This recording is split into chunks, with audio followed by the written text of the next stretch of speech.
Rádio Rio de Janeiro apresenta Memórias de um Suicida. Estudo da obra de Ivone do Amaral Pereira. Viver é a única opção. Valorize a vida. Apresentação: Berenice Lima. Olá, mais um momento nosso estudando o livro Memórias de um Suicida. Nós ainda continuamos estudando esse livro, A Luz do Consolador, né, pela Ivone. Por quê?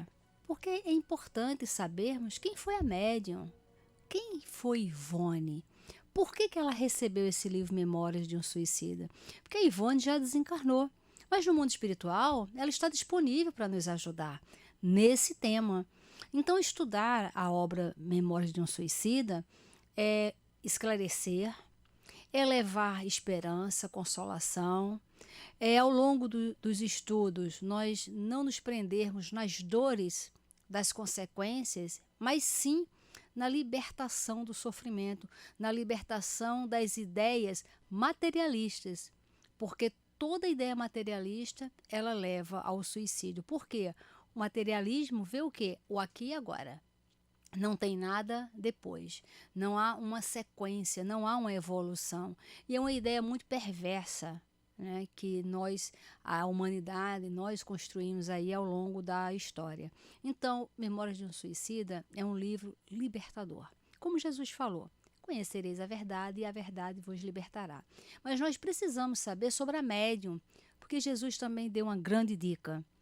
Conhecereis os homens pelas suas obras. Conhecer a árvore pelos frutos.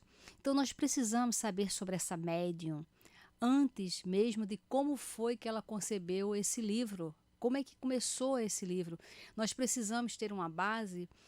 Para quê? Até para a gente ter uma referência de avaliação mediúnica, de avaliar médiuns, de avaliar obras, para que a gente saiba escolher melhor o que nós estamos lendo, o que nós estamos estudando. E a Dona Ivone, no mundo espiritual, ela continua ligada a esse tema, ela continua disponível para nos ajudar. Porque quando encarnada como médium, ela estava sempre à disposição de quem quer que fosse lhe pedir socorro. E esse livro, A Luz do Consolador, ela escreveu as experiências dela, coisas que aconteceram com ela. E olha, gente, é tão enriquecedor e nós estamos aqui nesse estudo, nessa leitura. E por que a leitura? Porque se ela escreveu, vamos ver, vamos seguir a linha de raciocínio dela, vamos seguir as experiências práticas dela. Ler é algo enriquecedor. E nós estamos aí vivendo uma era tecnológica onde tudo é acelerado, né? Tudo tem que ser já mostrado, o resultado, mas vamos construir esse resultado através da leitura, através da reflexão. Esse nosso programa é um programa terapêutico, onde há leitura, onde se para, é como se fosse uma roda de leitura, né? Se você tem esse livro em casa e puder ir acompanhando, vamos lendo, vamos parando, vamos discutindo os tópicos. Nosso programa é terapêutico para desabrochar na nossa mente o gosto pela leitura, para que a nossa mente fique em contato com a mente de quem escreveu. E assim nós vamos estreitando os nossos laços espirituais. Então, hoje nós vamos entrar no capítulo O Grande Compromisso. Olha o que a Ivone fala. Ela vem narrando alguns casos. Esse caso ela fala assim, olha. Numa carta que há dias recebemos, uma jovem espírita confessa que seu maior desejo é escrever livros espíritas, valendo-se da mediunidade. Isso é uma coisa interessante, porque nós vemos muitas pessoas, às vezes, que ou não são espíritas ou estão chegando na doutrina espírita e fica com esse desejo de escrever mensagens, fica com esse desejo de se unir aos espíritos, né, na parte da divulgação. E essa experiência é uma experiência bem interessante.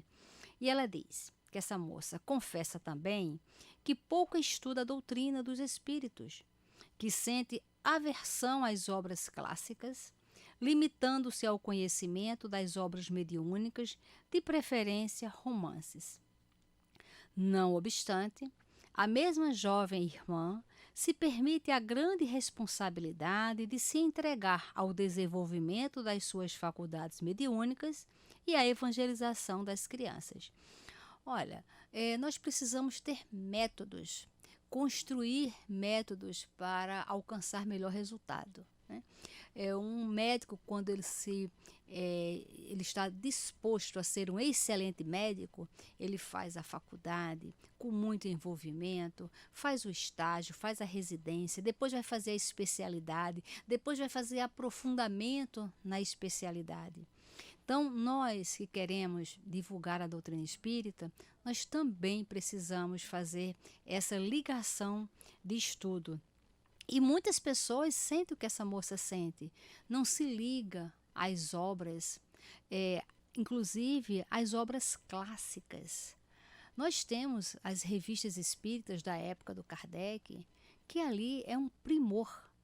Todas as casas espíritas deveriam fazer estudo sobre as revistas espíritas, né?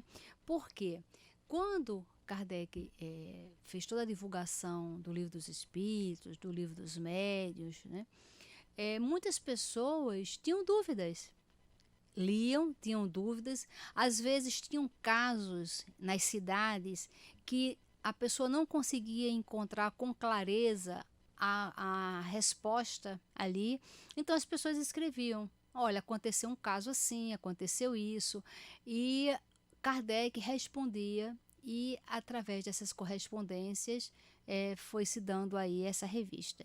Então tem muitos temas que são aprofundados, né, na revista espírita. E aí ela continua. São estranháveis tais atitudes à frente de um compromisso doutrinário de tal natureza. Isso aí já é Ivone colocando a ideia dela, e essa ideia da Ivone serve um alerta para a gente poder conduzir as pessoas que estão à nossa volta. Em primeiro lugar, porque evangelizar alguém, e principalmente crianças, é trabalho delicadíssimo, próprio de quem se acha bastante seguro dos conhecimentos adquiridos no Evangelho e de quem possa receber orientações muito claras do espaço. Muitas vezes se banaliza um pouco a evangelização. A pessoa chega para trabalhar, não, olha, coloca lá com as crianças para evangelizar. Evangelizar é o trabalho mais sério da casa espírita, porque é o momento que vamos semear a semente do Evangelho. Por exemplo, na nossa casa, né, que nós dirigimos, o Centro Espírita Altivo Panfiro, a orientação espiritual foi para que os médiuns que trabalham na reunião de desobsessão, no tratamento espiritual e na irradiação, esses médiuns é que teriam que evangelizar. Por quê? Porque são os médiuns da reunião de desobsessão, são os médiuns que estão tratando ali com os espíritos endurecidos, obsessores, muitas vezes ligado à casa, aquelas crianças, aquelas pessoas que frequentam a casa. O da irradiação, onde esse trabalho de irradiação é quando fazemos prece para as pessoas, então muitas vezes essas pessoas são aquelas pessoas envolvidas com aquelas crianças da irradiação. Então, evangelização digamos assim, o trabalho que só deve ir para a evangelização, né, se possível, os médiuns que estudam e que trabalham, que são comprometidos com a casa e com a causa, porque é o grande laboratório, é a semeadura. Então, muitas casas, né, colocam as pessoas iniciantes para a evangelização. Evangelização não é um momento de ocupar a criança, não é uma recreação. Evangelização é o trabalho mais sério. Inclusive no livro Na Seara do Bem, que mostra os bastidores espirituais de uma casa espírita, mostra o quê? Que na hora da evangelização, muitos espíritos que faliram como mãe, ou espíritos que virão como mãe, né, que não teve ainda essa experiência. Elas vão para as casas espíritas acompanhar o momento da evangelização para o quê? Para aprender a conduzir à luz do Evangelho, a conduzir a uma educação, a inclusive a aprender a fazer o culto do lar, a aprender a falar sobre Deus, sobre Jesus com a criança, para ter assunto para falar com a criança, para ver ali a vibração que acontece e aquela vibração ficar impregnada na sua consciência, para quando for o momento da maternidade e a criança já está ali no dia a dia, essa memória vir e ela saber o bem-estar que é evangelizar. Então, evangelizar é algo muito sério. Quem for evangelizador, se empenhe nessa tarefa. E aí a Ivone continua falando, né? A criança é o futuro da doutrina espírita.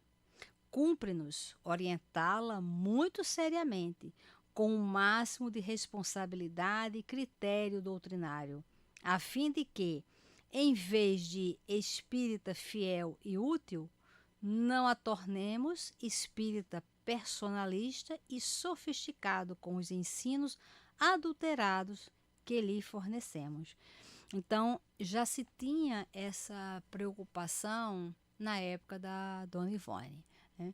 Então, nós, né, quem está nos ouvindo, que participa da evangelização ou da casa, pense sobre isso, leve para a sua casa esse capítulo do livro A Luz do Consolador, o grande compromisso que é a evangelização.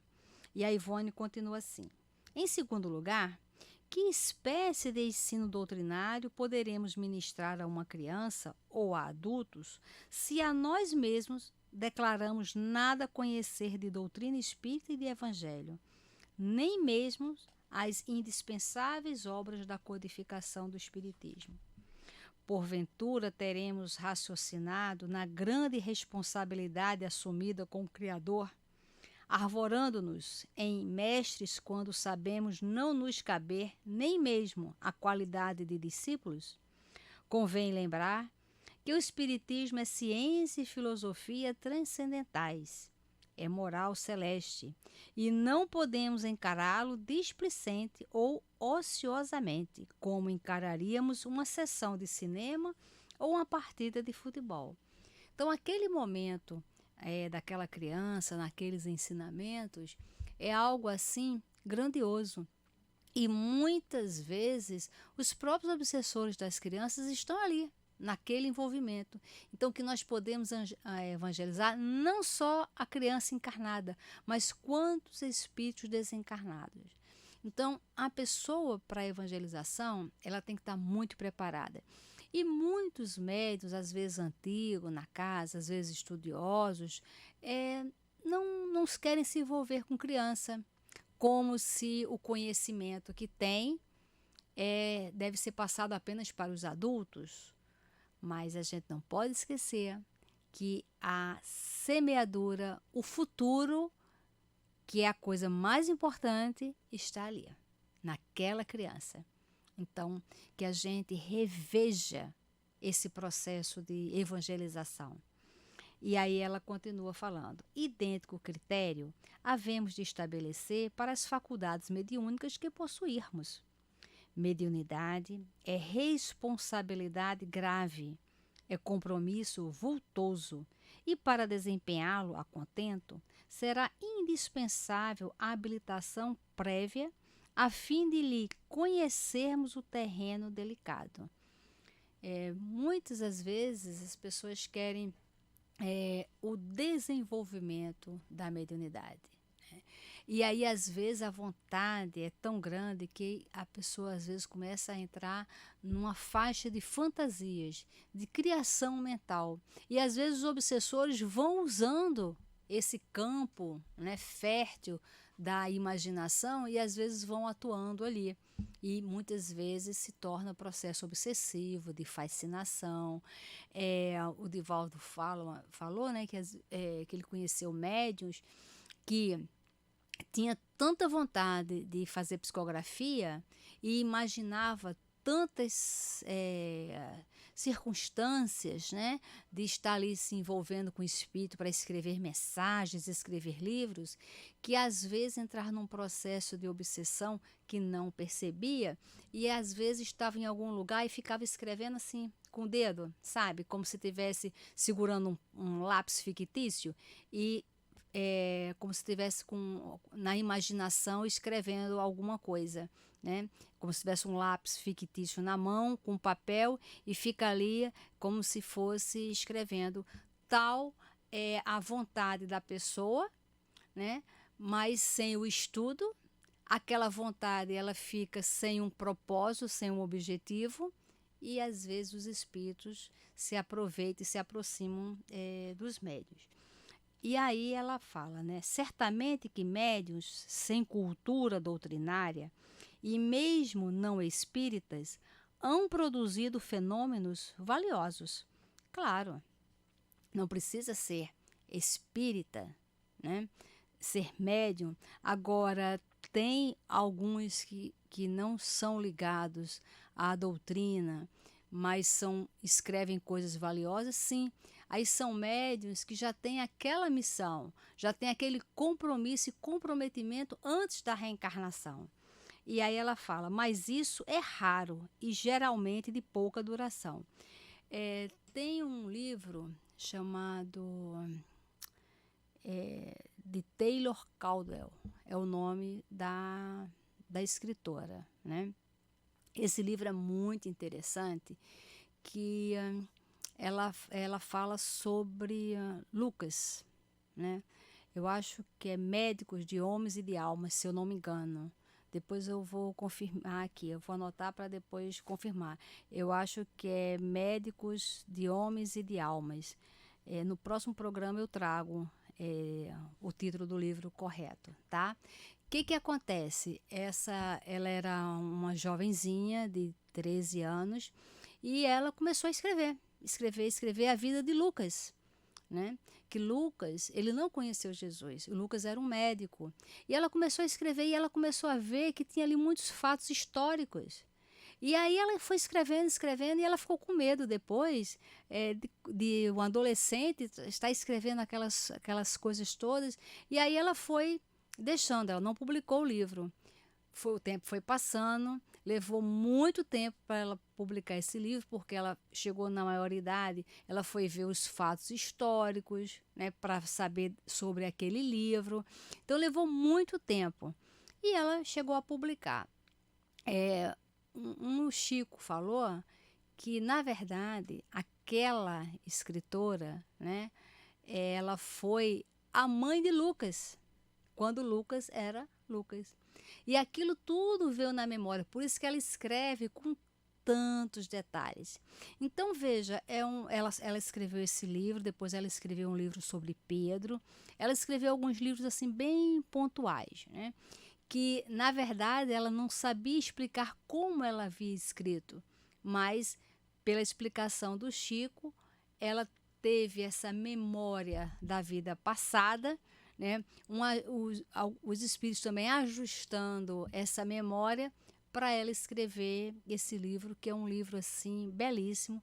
No nosso próximo programa eu trago o nome do livro correto e o nome dela correto, caso eu não tenha falado. Mas eu acho que é Taylor Caldwell, Médico de Homens e de Almas.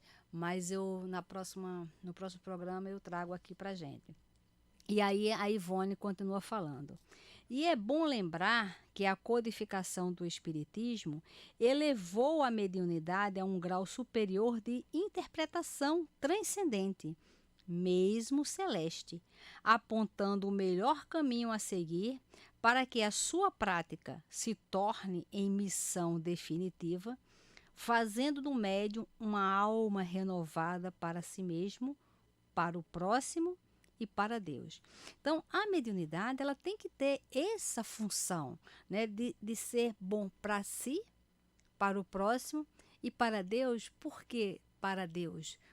Para a humanidade, para o melhoramento da humanidade. A doutrina espírita é uma doutrina de esperança e consolação. O objetivo do livro Memórias de um Suicida, que muitas vezes até os próprios espíritas falam, é um livro que traz muita dor. Mas não é, o objetivo não é nos apegarmos às dores. Essas dores que apresentam o livro, elas são consequências das decisões tomadas. Mas esse livro é um livro tão bacana, é um livro de final feliz, que no final ninguém morre. Todos renascem, todos reencarnam, todos vão dar prosseguimento para a fatalidade da felicidade, do progresso. Então, o objetivo de estudar o livro Memórias de um Suicida é esse: olhar o futuro, a imortalidade da alma como esperança e consolação, porque o final será que todos seremos o quê? Espíritos superiores, espíritos felizes. Esta é a nossa programação. Agora, as dores daqui são as dores do caminho, que muitas vezes são tormentos voluntários. Todos os casos aqui foram tormentos voluntários. Quando nós queremos uma fuga, uma rota de fuga, aí nós trazemos muitas dores. Mas que ao estudar esse livro, o nosso objetivo é esclarecer para quem acha que morreu, acabou, mas esclarecer, levando a esperança e consolação da continuidade da vida. Esse é o objetivo. E aí ela volta aqui para o caso da mocinha, né? E ela diz: e como aplicar tal critério no espinhoso e, por assim dizer, misterioso campo da mediunidade, desconhecendo as instruções dadas pelos espíritos celestes, os quais nos orientam por um acréscimo de misericórdia do Criador, que nos deseja ver dignos intermediários de suas leis. Então, o objetivo dessa mediunidade é para que a gente trabalhe em parceria com Deus para o progresso da humanidade. Por isso que a mediunidade ela tem que ser um veículo de esperança e consolação, sempre. E aí ela diz: ser médium não é apenas receber os espíritos. Os obsidiados também os recebem, e frequentemente. Assim dominados, se curvam à prática de crimes tais como o suicídio, o homicídio, o alcoolismo, o roubo, o adultério e etc. Então, ser médium, gente, não é só receber espírito. Porque receber espírito, receber a influência dos espíritos, qualquer um e todos recebem. Inclusive, espíritos que dominam a mente e levam ao alcoolismo, ao homicídio, ao suicídio. Então, ser médium é muito mais do que dar passagem. Ela diz: ser médium é, acima de tudo, ser discípulo do bem, habilitando-se dia a dia no intercâmbio regenerador com o alto e a proveito da reforma geral da humanidade, do planeta e de si próprio. Então, a mediunidade, nós temos que colocar ela a serviço. Como a serviço da humanidade? Ora, quando você trabalha numa reunião de desobsessão, quantas famílias você está ali ajudando a progredir? Famílias encarnadas e famílias desencarnadas, né? Que às vezes fica ali naquele processo de vingança, também emperrando a vida. E aí, vamos lá mostrar o quê? O futuro, o progresso, a esperança e a consolação. E aí ela diz: e para se compenetrar de tal responsabilidade, será necessário conhecer as leis mecânicas, morais e espirituais, em que a mediunidade se firma e enobrece, a fim de elevá-la à missão. Então, a mediunidade tem essas leis, as leis mecânicas propriamente ditas da mediunidade, as morais, porque é a moral do médium que vai identificar a aproximação dos espíritos, porque a mediunidade é para qualquer um. O que imprime a qualidade da mediunidade são as questões morais do médium e para esse enobrecimento, né? Qual o objetivo do médium? Ele quer os frutos, os holofotes para si, ou ele se curva para que a doutrina, para que os espíritos se manifestem, não trazendo para si os agradecimentos, digamos assim, né? Então, estudar a doutrina espírita, a mediunidade, é esse compromisso com a humanidade. E muita paz. A Rádio Rio de Janeiro apresentou Memórias de um Suicida, estudo da obra de Ivone do Amaral Pereira. Viver é a única opção. Valorize a vida.